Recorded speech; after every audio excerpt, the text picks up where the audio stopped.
হযরত খাদিজা রাদিয়াল্লাহু তাআলা আনহার জন্মের পর থেকেই অসীম জ্ঞান, বুদ্ধি ও কর্মশক্তি লাভ করেছিলেন এবং পিতার ব্যবসা বাণিজ্য প্রত্যক্ষ করে সবকিছু শিখে নিয়েছিলেন। সুতরাং ব্যবসা পরিচালনা করা তার নিকট একটু কষ্টসাধ্য ব্যাপার হয়ে দাঁড়ায়নি। তবে ব্যবসার ক্ষেত্রে একটি বিষয়ে কিছুটা অসুবিধা ছিল, তা হলো তার পিতা পুরুষ ছিলেন। বিধায় সিরিয়া, ইয়েমেন, শামের মতো বিভিন্ন স্থানে ব্যবসা বাণিজ্য করার সুযোগ পেয়েছিলেন। কিন্তু খাদিজার পক্ষে দেশে বিদেশে ঘুরে ব্যবসা করা সম্ভব হলো না। কিন্তু খাদিজা রাদিয়াল্লাহু তাআলা আনহা ছিলেন অত্যন্ত বুদ্ধিমতী। তার বুদ্ধি ও বিবেচনা দিয়ে তিনি কতিপয় বিশ্বস্ত ব্যক্তিকে ব্যবসায়ের জন্য বিভিন্ন স্থানে পাঠিয়ে তিনি পূর্ণ উদ্যমে ব্যবসা বাণিজ্য চালিয়ে যেতে লাগলেন। এবার তার ব্যবসা বাণিজ্য পিতার চেয়েও অনেক ভালো চলতে লাগলো। তখন তার ব্যবসার ক্ষেত্রে লোকের প্রয়োজন হয়ে পড়ল।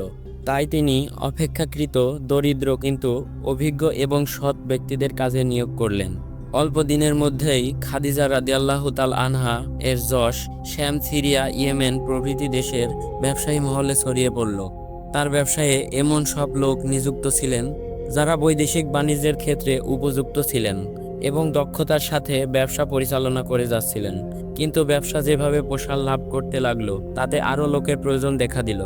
খাদিজা রাদিয়াল্লাহু তাআলা আনহা মুহাম্মদ সাল্লাল্লাহু আলাইহি ওয়াসাল্লামের চারিত্রিক গুণাবলী, সত্যবাদিতা ও ন্যায়পরায়ণতার কথা শুনে আসছিলেন এবং এ কথাও শুনে আসছিলেন মুহাম্মদ সাল্লাল্লাহু আলাইহি ওয়াসাল্লাম তার চাচার ক্ষুদ্র ব্যবসা পরিচালনা করে সুনাম অর্জন করেছেন। মুহাম্মদ সাল্লাল্লাহু আলাইহি ওয়াসাল্লামকে তার ব্যবসায়ের জন্য উপযুক্ত লোক বলে মনে করলেন এবং তাকে ব্যবসার সর্বাধিনায়ক করার ইচ্ছে মনে মনে স্থির করলেন। খাদিজা রাদিয়াল্লাহু তাআলা আনহা এর প্রস্তাব শুনে মহানবী সাল্লাল্লাহু আলাইহি ওয়াসাল্লাম অত্যাধিক খুশি হলেন। কিন্তু মহানবী সাল্লাল্লাহু আলাইহি ওয়াসাল্লামের একমাত্র আপনজন ছিলেন চাচা আবু তালিব।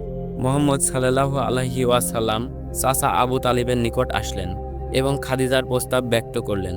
চাচা আবু তালিব খাদিজার প্রস্তাবে খুশি হলেন এবং প্রসন্ন চিত্তে খাদিজার সঙ্গে ব্যবসায়িক কাজে যোগ দেওয়ার অনুমতি প্রদান করলেন। তখন হযরত খাদিজা রাদিয়াল্লাহু তাআলা আনহা ও আবু তালিবের অনুমতির কথা জানতে পেরে খুবই খুশি হলেন এবং হযরত মুহাম্মদ সাল্লাল্লাহু আলাইহি ওয়াসাল্লামকে তার ব্যবসায়িক ক্ষেত্রে প্রধান নিযুক্ত করলেন। মহানবী সাল্লাল্লাহু আলাইহি ওয়াসাল্লাম ব্যবসা নিজ হাতে পেয়ে সন্তুষ্ট চিত্তে কাজ করতে লাগলেন। কিছুদিন পর মহানবী সাল্লাল্লাহু আলাইহি ওয়াসাল্লাম বাণিজ্য উপলক্ষে কিছু রপ্তানিযোগ্য মাল সঙ্গে নিয়ে শাম দেশের উদ্দেশ্যে রওনা করলেন। খাদিজা রাদিয়াল্লাহু তাআলা আনহা মহানবী সাল্লাল্লাহু আলাইহি ওয়াসাল্লামের সাহায্যের জন্য তার আপন আত্মীয় খুজাইমা এবং গোলাম মাইসারাকে সঙ্গে দিয়ে দিলেন। মহানবী হযরত মুহাম্মদ সাল্লাল্লাহু আলাইহি ওয়াসাল্লাম তার বাণিজ্যিক সামগ্রী নিয়ে শাম দেশে উপস্থিত হলেন এবং রাস্তার পাশে খ্রিস্টান ধর্মশালার অদূরেই তিনি তার তাঁবু গাড়লেন। খ্রিস্টান ধর্মশালায় নস্তুরা নামে এক খ্রিস্টান পাদ্রী বাস করতেন। পাদ্রীর কাছে বিভিন্ন ধর্মগ্রন্থ ছিল। ওই সকল গ্রন্থের শেষ নবী সাল্লাল্লাহু আলাইহি ওয়াসাল্লামের আগমন সম্বন্ধে বর্ণনা ছিল। আখেরি নবীর গঠন, প্রকৃতি, আকার আকৃতি সম্বন্ধে লেখা ছিল। নস্তুরা মুহাম্মদ সাল্লাল্লাহু আলাইহি ওয়াসাল্লাম এর মধ্যে সে সকল লক্ষণগুলো দেখতে পেলেন এবং আনন্দচিত্তে আল্লাহর দরবারে শকর জ্ঞাপন করলেন। এক পর্যায়ে বলে উঠলেন, ঈসা আলাইহিসসালাম এর উপর যিনি ইনজিল কিতাব নাজিল করেছিলেন, আমি সেই আল্লাহর শপথ করে বলছি, ইনিই সেই লোক। উপস্থিত কেহই নস্তুরার বক্তব্যের তাৎপর্য বুঝতে পারলেন না, তাই এর অর্থ বোঝার জন্য সকলে নস্তুরার কাছে জানতে চাইল, তিনি সেই লোক মানে কি? উত্তরে নস্তুরা বললেন, আমি প্রাচীন ধর্মগ্রন্থে মুহাম্মদ সাল্লাল্লাহু আলাইহি ওয়াসাল্লামের আকৃতি খুঁজে পেয়েছি, সুতরাং আমার কেবলই মনে হচ্ছে ইনি শেষ জামানার নবী। এরপর নস্তুরার উপদেশ অনুযায়ী তারা যে বাণিজ্য সম্ভার এনেছিল তা বিক্রি করে দিল। সকলে যে পরিমাণ লাভের ধারণা করেছিল তার চেয়ে দ্বিগুণ লাভ হলো। কাফেলার লোকগণ মহানবী সাল্লাল্লাহু আলাইহি ওয়াসাল্লামের উপর আল্লাহর অশেষ কৃপা দেখে মহা খুশি হলেন এবং ব্যবসা বাণিজ্য শেষে তারা মনের আনন্দে নিজ দেশের উদ্দেশ্যে রওনা হলেন। মহানবী সাল্লাল্লাহু আলাইহি ওয়াসাল্লাম শাম দেশে বাণিজ্য সম্পন্ন করে মক্কায় ফিরে এলেন। খাদিজা রাদিয়াল্লাহু তাআলা আনহা ব্যবসায়ে যে লাভ ধারণা করেছিলেন তার দ্বিগুণের ও অধিক লাভ হলো। তিনি মহানবী সাল্লাল্লাহু আলাইহি ওয়াসাল্লামের উপর খুব খুশি হলেন। খাদিজা রাদিয়াল্লাহু তাআলা আনহা এবার নিশ্চিন্তভাবে ধারণা করলেন তার বাণিজ্যের অত্যাধিক লাভের কারণ হচ্ছে মহানবী সাল্লাল্লাহু আলাইহি ওয়াসাল্লামের যোগ্যতা, সত্যবাদিতা ও ন্যায়পরায়ণতা। খাদিজা রাদিয়াল্লাহু তাআলা আনহা মহানবী সাল্লাল্লাহু আলাইহি ওয়াসাল্লামের সঙ্গে যে ব্যবসায়িক প্রতিশ্রুতি করেছিলেন তার চেয়ে অধিক পরিমাণে অর্থ তিনি মহানবী সাল্লাল্লাহু আলাইহি ওয়াসাল্লামকে দিলেন। খাদিজা রাদিয়াল্লাহু তাআলা আনহা মহানবী সাল্লাল্লাহু আলাইহি ওয়াসাল্লামের ব্যবসায়ের ক্ষেত্রে যতটা খুশি হয়েছিলেন তার চেয়ে বেশি খুশি হলেন মহানবী সাল্লাল্লাহু আলাইহি ওয়াসাল্লামের সফর সঙ্গী দাসী মাইসারার কাছে তার অলৌকিক ঘটনাবলী শুনে। সফর সঙ্গীদের মুখে মহানবীর কৃতিত্বের কথা শুনে খাদিজা রাদিয়াল্লাহু তাআলা আনহা মহান আল্লাহর দরবারে শুকরিয়া জানালো এমন একজন সুযোগ্য সহকর্মীকে পেয়ে। এরপর থেকে খাদিজা রাদিয়াল্লাহু তাআলা আনহা ব্যবসায়ের সকল দায়িত্ব মহানবী সাল্লাল্লাহু আলাইহি ওয়াসাল্লামের কাঁধে চাপিয়ে দিলেন। এরপর থেকে প্রতিবারই মুহাম্মদ সাল্লাল্লাহু আলাইহি ওয়াসাল্লাম প্রচুর মুনাফা লাভ করে ফিরে আসতেন। অত্যন্ত সৎ ও নিষ্ঠার সাথে তিনি ব্যবসা করে যথেষ্ট সুনাম অর্জন করছিলেন। তার ব্যবহার এতই মধুর ছিল যে মানুষ মুগ্ধ নয়নে তার দিকে তাকিয়ে থাকত। এভাবে তিনি ব্যবসা অনুকূল পরিবেশে ফিরিয়ে আনলেন। বিবি খাদিজা রাদিয়াল্লাহু তাআলা আনহা আগের তুলনায় প্রচুর ধন সম্পদের মালিক হলেন। তিনি মহান আল্লাহর প্রতি সন্তুষ্ট হয়ে তাকে প্রাণ খুলে ডাকতে লাগলেন।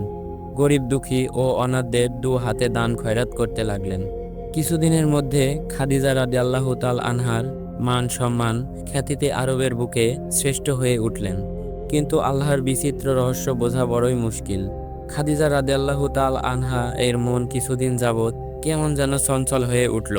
তার মনের মধ্যে কেমন যেন একটা মধুর ভাবের উদয় হতে লাগলো। এত সুখ সম্পত্তির মধ্যে তার মনে কিসের যেন একটা আগুন জ্বলে উঠল। কোনো কিছুই যেন খাদিজা ভেবে পাচ্ছিল না। তার মন বারবার মহানবী সাল্লাল্লাহু আলাইহি ওয়াসাল্লামকে দেখার জন্য চঞ্চল হয়ে উঠতে লাগলো। এ কিসের আকর্ষণ, কেনই বা আকর্ষণ? এসব প্রশ্নের উত্তর খাদিজা নিজেই খুঁজে পাচ্ছেন না। মহান সৃষ্টিকর্তার অসীম রহস্য বোঝা কারোরই সাধ্য নেই। মহান আল্লাহর ইচ্ছা ছিল এই খাদিজা রাদিয়াল্লাহু তাআলা আনহাই ইবনে বিশ্বজাহানের জননী হবেন। খাদিজার বয়স তখন 40, মুহাম্মদ সাল্লাল্লাহু আলাইহি ওয়াসাল্লাম মাত্র 25 বছরের যুবক। এই 40 বছর বয়সের রমণী খাদিজার মনে মহানবী সাল্লাল্লাহু আলাইহি ওয়াসাল্লামের প্রতি যে প্রেমের উদয় হয়েছে তা একমাত্র আল্লাহর ইচ্ছাই, এবং এই রহস্য একমাত্র মহান সৃষ্টিকর্তাই ভালো জানেন। তার মনের যে উৎকণ্ঠা ও ব্যাকুলতা ছিল তা মহান আল্লাহ তাআলা কেবলমাত্র উপলক্ষ হিসেবে দেখিয়েছিলেন। এছাড়া খাদিজা রাদিয়াল্লাহু তাআলা আনহা বিশেষ করে তার চাচাতো ভাই বিজ্ঞ আলেম ওয়ারাকা বিন নওফেলের কাছে জেনেছিলেন যে মহানবী সাল্লাল্লাহু আলাইহি ওয়াসাল্লাম বিশ্ববরেণ্য আখেরি জামানার নবী হবেন। তখন খাদিজা রাদিয়াল্লাহু তাআলা আনহা ভাবলেন, এমন মহাপুরুষকে স্বামীরূপে গ্রহণ করতে পারলে তার চরণ সেবা করে রমণী জীবন ধন্য হবে। ইতিমধ্যে খাদিজা রাদিয়াল্লাহু তাআলা আনহা একটি স্বপ্নে দেখলেন। আকাশ থেকে যেন মধ্যাহ্নের সূর্য রশ্মি তার ঘরে প্রবেশ করল এবং আলোর বিকিরণ সর্বত্র চারদিকে ছড়িয়ে দিল। সেই আলো যেন মক্কার প্রতিটি ঘরকে আলোকময় করে তুলল। তখন ওয়ারাকা বিন নওফেল খাদিজার স্বপ্নের বিবরণ শুনে বললেন, শীঘ্রই আপনার সঙ্গে আখেরি জামানার নবী মুহাম্মাদুর রাসূলুল্লাহ সাল্লাল্লাহু আলাইহি ওয়াসাল্লামের বিয়ে হবে। স্বপ্নের অর্থ শুনে খাদিজার মনের ইচ্ছে আরো প্রবল হলো। খাদিজা রাদিয়াল্লাহু তাআলা আনহা আশা নিরাশায় সন্দেহের দোলনায় দুলতেছিলেন। কি জানি তার মনের আশা পূর্ণ হবেন কিনা, মহানবী সাল্লাল্লাহু আলাইহি ওয়াসাল্লাম তাকে পত্নী রূপে গ্রহণ করবেন কিনা। খাদিজা রাদিয়াল্লাহু তাআলা আনহা এর বয়স যেহেতু বেশি ছিল তাই ভাবলো মহানবী সাল্লাল্লাহু আলাইহি ওয়াসাল্লাম হয়তো তার প্রস্তাবে রাজি নাও হতে পারে। এই জন্য সে নিজের পক্ষ থেকে প্রস্তাব পাঠাতে লজ্জাবোধ করতে লাগলেন। তাছাড়া লোকজনেও জানে খাদিজা আর বিয়ে না করার জন্য প্রতিজ্ঞা করেছেন। এ ধরনের নানা প্রশ্ন খাদিজা রাদিয়াল্লাহু তাআলা আনহাকে জর্জরিত করলেন। অবশেষে বুদ্ধিমতী খাদিজা রাদিয়াল্লাহু তাআলা আনহা একটা কৌশলের আশ্রয় নিলেন। তার এক বিশ্বস্ত আত্মীয় নফিসা বিনতে উমাইরাকে মহানবী সাল্লাল্লাহু আলাইহি ওয়াসাল্লামের কাছে পাঠালেন।